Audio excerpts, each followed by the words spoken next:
is super loud. Can't wait for that muffler to get in so I can put the exhaust on. She's cruising.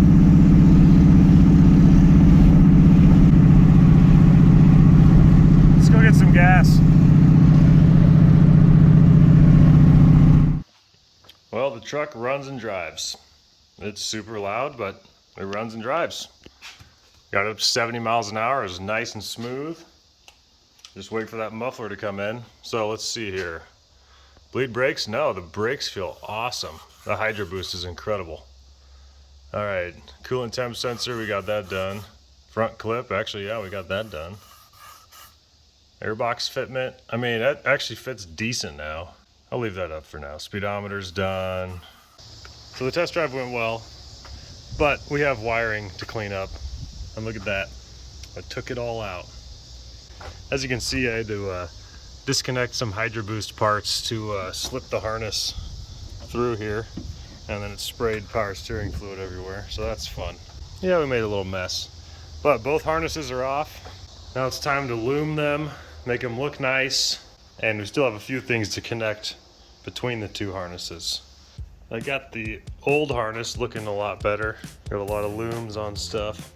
So now the hard part, connecting the two harnesses. And I should have used a bigger plug. So I got this one, and now I'm actually gonna connect everything through this one plug so that I can disconnect these harnesses if I ever have to. So we just got the first wire, now just, you know, about 9 or 10 more to go. And then we can wrap it up and put it back in the truck. We got the factory harness back in there. Not everything's hooked up yet. Just want to get it in place before we put the engine harness on. Engine harness, some modifications. This is the new plug that will plug into the truck harness, the original harness. Okay, and then I cut out the alternator wire because we're using the original alternator wire so that we have voltage on the dash. And we cut that out, and I also cut out the knock sensor because I'm not running knock sensors, and most of you guys aren't running knock sensors if you're doing an LS swap. We got everything buttoned back up, looks good. So let's go put it on. I got the wiring harnesses, both of them, installed pretty much in their final location. This harness is like how the stock one comes down. You'll see with the engine cover, it has a cutout right here because on all those trucks, the harness does exactly that. I don't think it looks that great, but you know, it kind of looks factory. Now we need to do exhaust. So I got a whole set of 2.5-inch exhaust pipes. And then here we have a Coffin muffler. If you haven't heard of these guys, check them out. Made in the USA.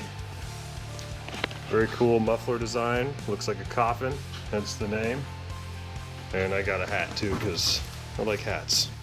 So what we have here, 2.5-inch, 2.5-inch dual inlet, and then a 3-inch outlet.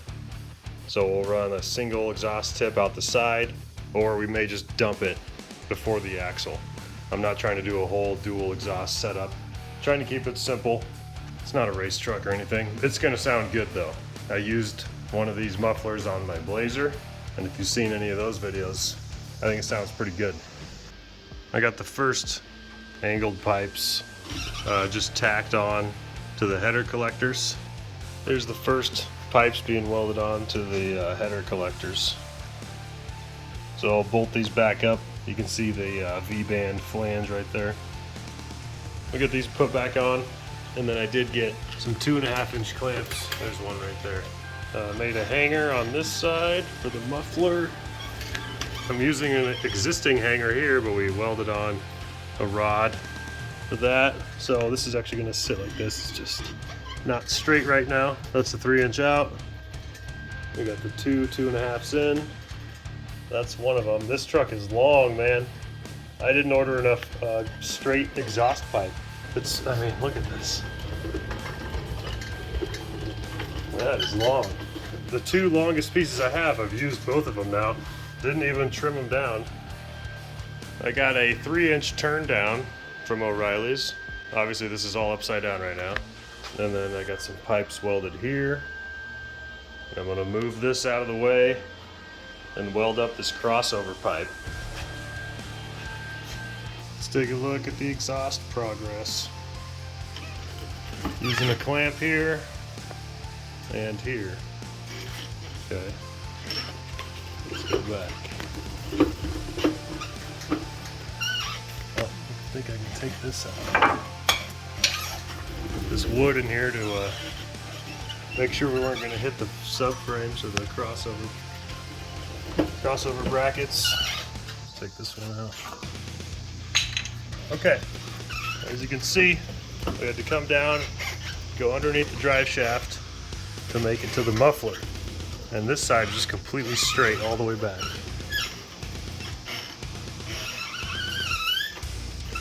Now we got a 3-inch turn down.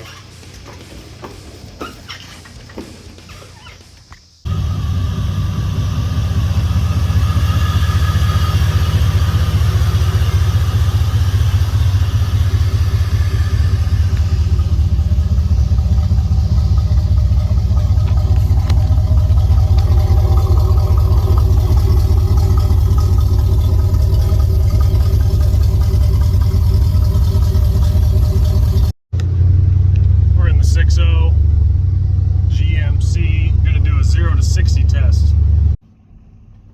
There we go, 0 to 60.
RPMs, man.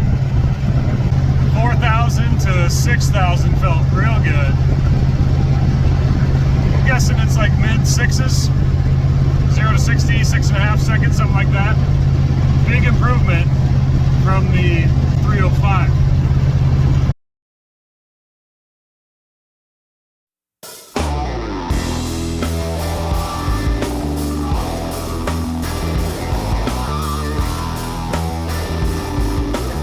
Now this is actually made for a Hummer H2, but it should fit actually very nicely in the engine bay of the OBS.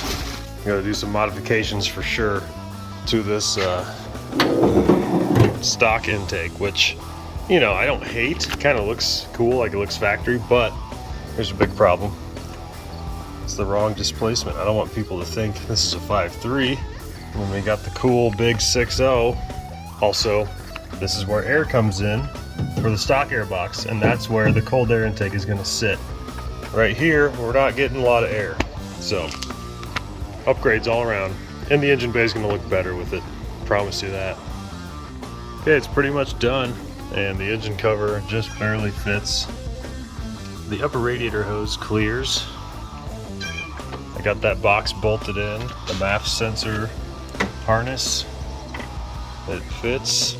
I did have to take off this oil elbow, but luckily the cap just screws right in. So no big deal. Overall, pretty happy with it. I think it looks good. I'm gonna paint these coolers black because they just stick out like a sore thumb through the grill. I just think it's gonna look better. We'll see. Trans cooler looks good. All right, let's do the power steering.